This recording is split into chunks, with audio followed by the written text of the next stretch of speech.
Hi everyone, welcome back. It's been a while. Welcome back to Writing 201. Well, it's also 101.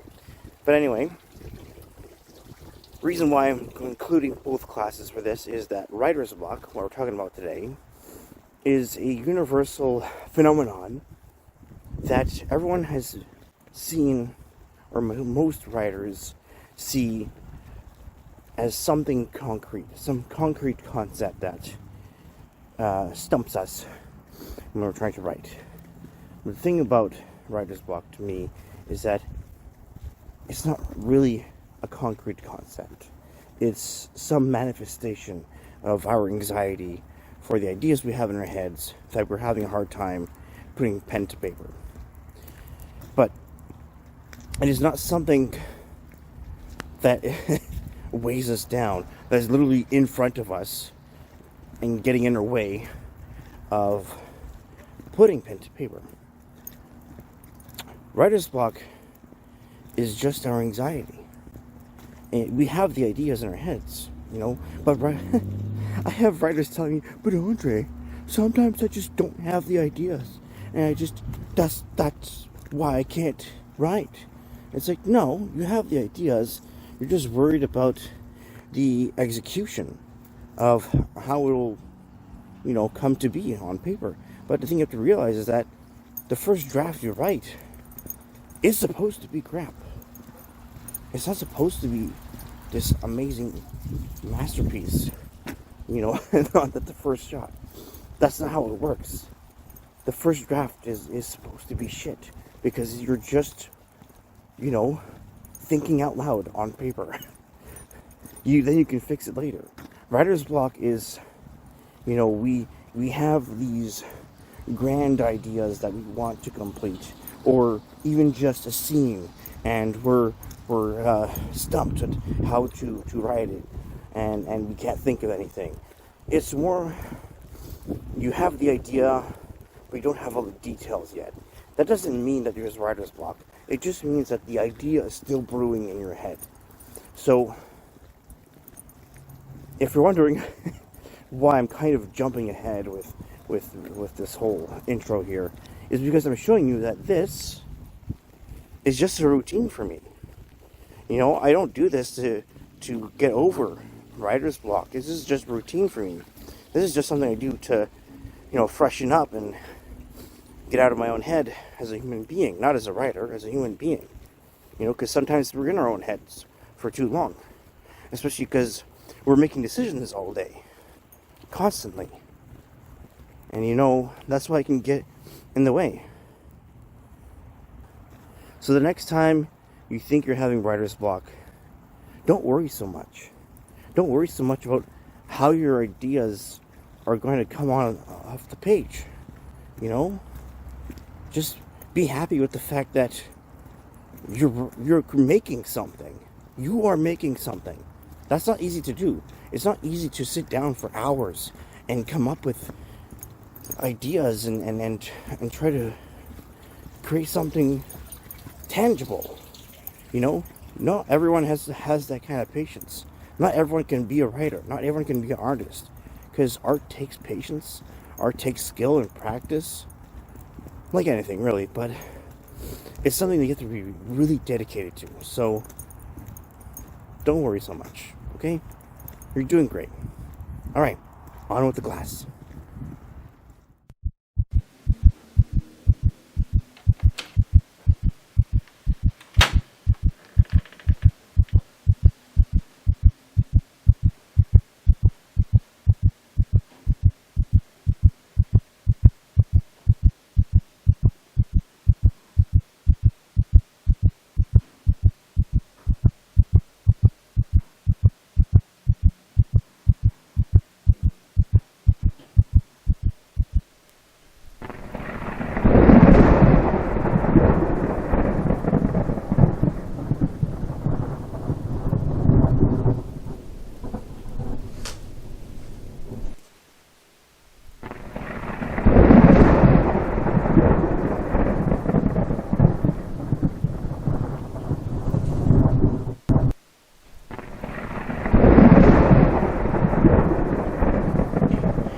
Why won't you move?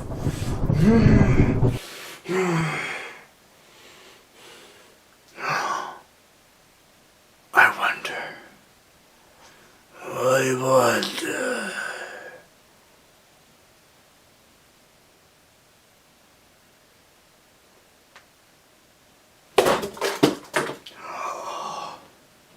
I'm a fucking wizard, bitch. Alright, class. Like I said, welcome back. It's been a while, hasn't it? Just, been through a lot of stuff and was kind of focusing so much on all my other social media that I forgot about you guys, and I'm so sorry. But, fret not. We shall proceed with probably the biggest headache that any writer of any level of practice endures: writer's block. And as you saw in the intro, it is something that I do not focus on that much. In fact, it boggles a lot of people's minds whenever they ask me what are my tips and tricks about writer's block, and how do I overcome it. And I always say, I don't really have writer's block. I just kind of do it. I just write. I don't worry so much about what, is hindering me from writing. Because what does hinder someone is their personal life. That is really what gets in someone's way of writing. And I can get philosophical with you for the whole duration of this class, but I'm not going to.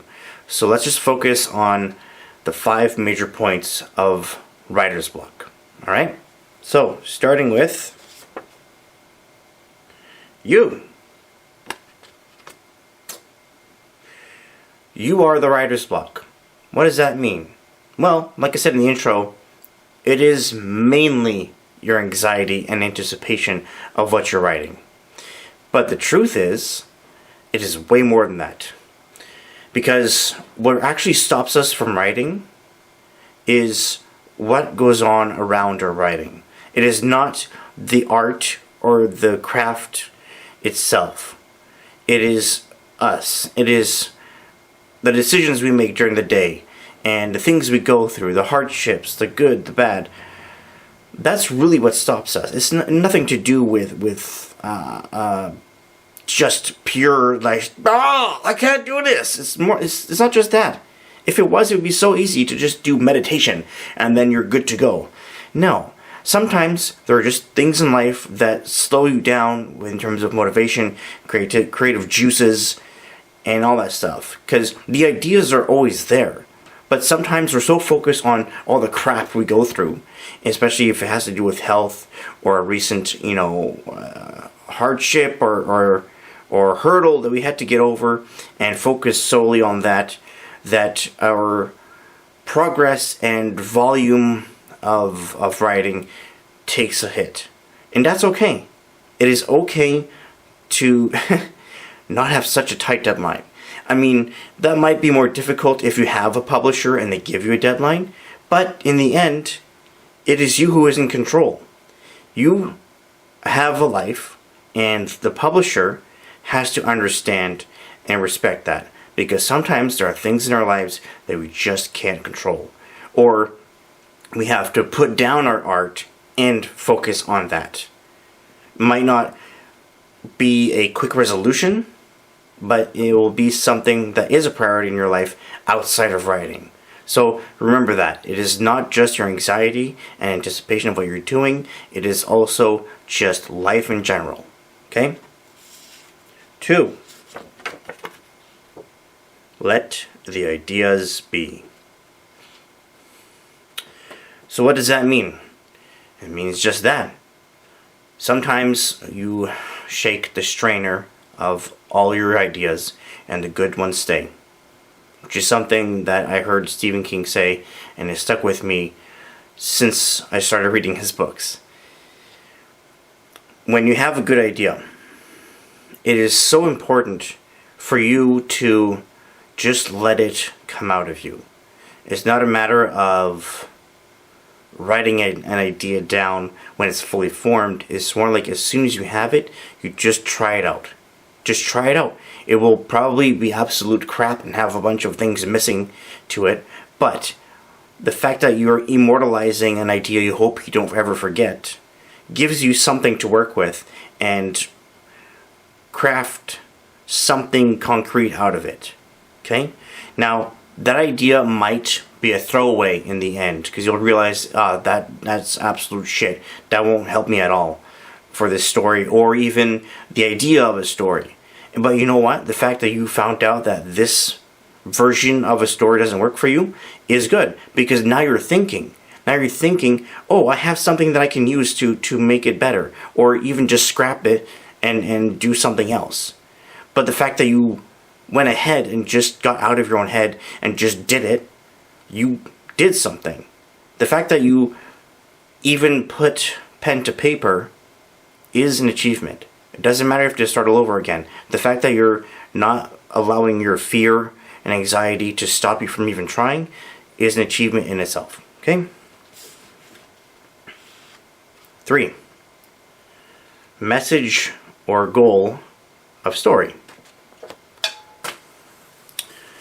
So, this is something rather personal to me, and something really annoying in terms of writers asking me how come I can't do it? How come I can't just write the scene? Well, you're focusing so much on the aesthetics and the overall design of the scene or the story that you're not giving yourself and the world building and the characters any sense of humanity. Even if you're creating something completely like high fantasy, fictional, like there's no humans involved, it's all creatures or aliens or a different planet, whatever. If you only focus on the details of that world and the details of the characters, but you miss the whole point of putting some kind of feeling into it, then of course it's going to be hard to do, because you're focusing so much on this, surfacey kind of tapestry that has no richness to it. It has no layers. So what's the point? How are you supposed to get over writer's block when all you're thinking about is how the story looks? A story without meaning is nothing. Like, come on. Like, when you're focusing so much on how your story is presented in terms of the visual aspects, and you have nothing else, of course you're going to come up empty. Because that means that you're trying so hard to create something unworldly that without pulling anything from your real life, you're just stopping. You're just like, I don't know. I'm trying to be creative here, but I can't come up with anything. It's like, well, just think of something real to you, whether it happened to you or someone else. You can take that color, even just like write it out. Write something that actually happened to you and try to find some way of colorizing that into something a bit more lavish. Because we all have an imagination. Just sometimes it's not as lavish as someone else's. That's really it. So think about the message and goal of your story, and then it'll just flow that much easier. Because once you know what your story is about and what you're supposed to be doing with it, what you want to do with it, it is that much easier, because then you have something real. You have something concrete to work off of. If you have nothing to work off of, it's nothing. It's just a picture. Okay? 4. Tips and tricks to get out of your own head. Well, the only tip and trick I can think of is this.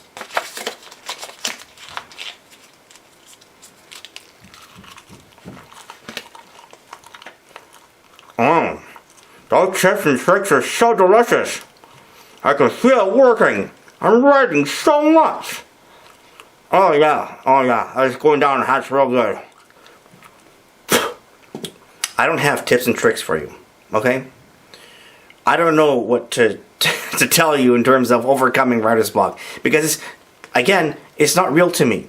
And unfortunately, that will be unhelpful to you.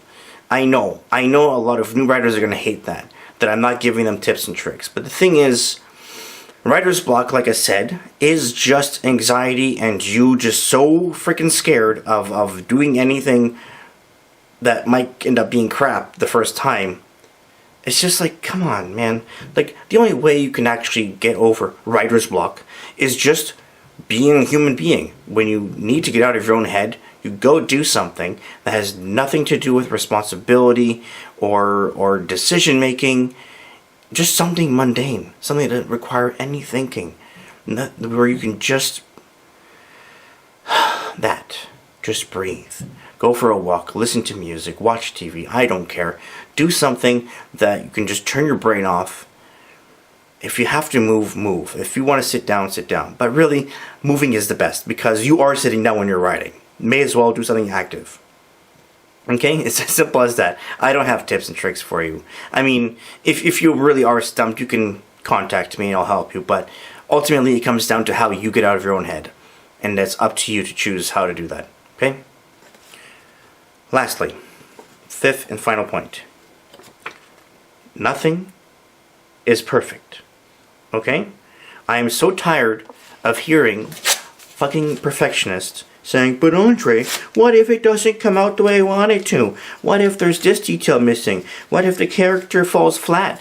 What if my world is just too complicated or too simple? Blah, blah, blah, blah, blah, blah. It's like, do you really think that your reader is going to care about every single detail that you have there? That if there's a freaking typo in page 202, they're going to lose interest, or they're going to say you're a shitty writer? That's not, they don't care about that.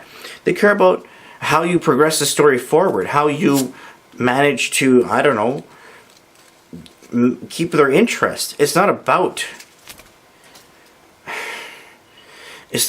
being a perfectionist. It's about making the story make sense to yourself and the editor. As long as the editor doesn't see too much crap in the final product and you don't see any either, it's good to go. Then it's up to the reader to decide if they like it or not. And that's not in your control. People like what they like and they hate what they hate. Simple as that. Okay? So when I say work on your craft, I'm not saying perfect it. I'm saying get it to be the best that it can be. And then you should be fine. Okay? You will get better with every book you do. But if you focus so much on just one story, you leave yourself with less opportunity, less options to try other things, because then it'll be too late. You'll have spent so much time on one story that it's over. Like you limit yourself to just a few books or just one because you spent so much time making it as good as you can be. You're just like choking the life out of it to make it as good as you can be, that you don't have the energy anymore to do anything else. So please, for the love of Harry Potter, do not be a perfectionist. Okay? So, what I'm trying to say here in the end, writer's block is not a concrete concept. It is something that writers have, I don't know, manifested over time, and it became this world phenomenon amongst writers.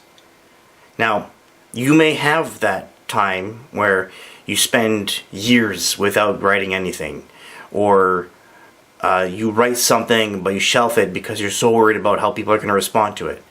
I mean, think about Stephen King. What is famously known about his first book, Carrie, is that he left it in his drawer thinking that it was crap, that it wasn't going to do well. And then his wife fished it out of his desk and said, "What are you doing? This is good. Just put it out there and see what happens. Don't worry so much about what people think." Okay? That is something that is very hard for new writers to overcome, is not worrying about how other people see them and how they see themselves. That is the ultimate fear of every writer, whether they're experienced or not. But it usually happens for novices because they've never done anything, they've never shared it with anyone else, so they just keep it to themselves. It's like, it's just a learning curve, really. Writer's block will feel concrete for a long time for novice writers. And it's because when you're first trying to be public about your creativity and your storytelling, you're terrified the whole time. Like, what if I just lose money? What if no one reads my stuff? What if they do and they hate it? It's like, who gives a shit? Just do it. Just, I know it sounds so simple-minded, but that's really the courage, the confidence you're supposed to have is just right, regardless of what other people say. I mean, like 2 weeks ago, I was making these videos on TikTok, and I did a duet for the first time, or in a long time, and someone called me a white supremacist, just because I stuck to my beliefs that when it comes to romance, you are in a partnership. So you do things for each other, but without it being a demand. It's more like you're just helping each other out, and you're just working together as a team. But in the video that I did of the duet, it was in response to a woman. I don't know if she is religious at all, or if it was just a perspective thing, but she was saying how she sees her husband as her king, and that she succumbs to his every request. That if he asks her to sit down, she sits down, stand up, go cook, go clean, do this, do that, blah, blah, blah, and then she just obeys. And I thought that was so offensive. Not what she was saying, but the fact that she's imploring other women to do the same. Now, of course, after I took the video down and was a big coward about it, I put up a video explaining myself and saying, believe what you want to believe, but don't ask others to believe in the same thing as you, or to practice the same methodology of life and philosophy of life as you, because everyone is allowed to believe what they want to believe and practice their lives and beliefs however they want to. Okay? Now, of course, that is kind of contradicting the whole don't let others affect you, don't let their perspective, but you're a human being. You're going to be regressful towards your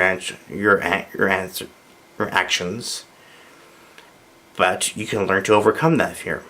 Like I said, when it comes to anything you're afraid of, it just comes down to practice, experience, and just breathe. Okay?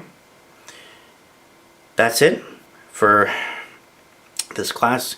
If you have any questions or concerns about writer's block or any part of the craft of writing, please let me know. Okay? So, have a good day, happy reading, happy life, and practice your witchcraft of writing. It is the most powerful tool you can helm in your hands and in your heart. 'Cause you're a wizard, or you're a witch. You choose. Goodbye, my dears.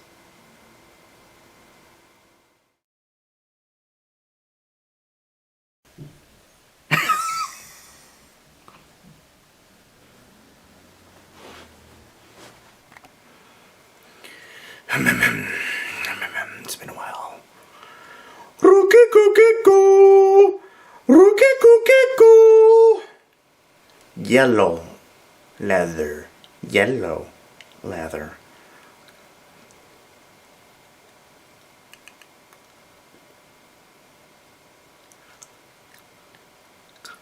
Alright. Let's do this.